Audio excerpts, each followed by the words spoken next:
দর্শক, এই মুহূর্তে যদি আমরা আপনাদেরকে একটু দেখানোর চেষ্টা করি যে বিএনপি যে আজকে বিজয় র্যালি ঘোষণা করেছে, সেই বিজয় র্যালিকে কেন্দ্র করে কিন্তু এই মুহূর্তে আমরা দেখতে পাচ্ছি যে তারা একটি প্রতীকী কারাগার তৈরি করেছেন, যেটি কিন্তু এই মুহূর্তে এই র্যালিতে অংশগ্রহণ করছে সময় লঙ্ঘন দুর্নীতি করার জন্য।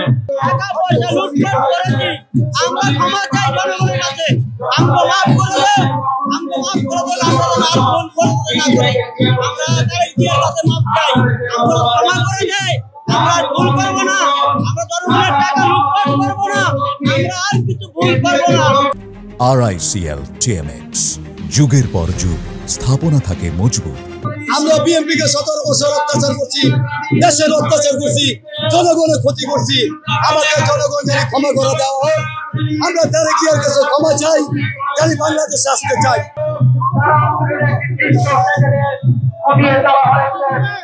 আমাদের মাঠে উপস্থিত হয়েছে, আমরা ওনাকে ধন্যবাদ জানাই।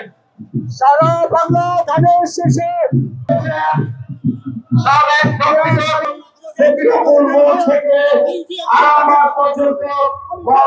মুক্তি চাই, জনগণের ক্ষমা চাই, জনগণের মাফ করে দেন।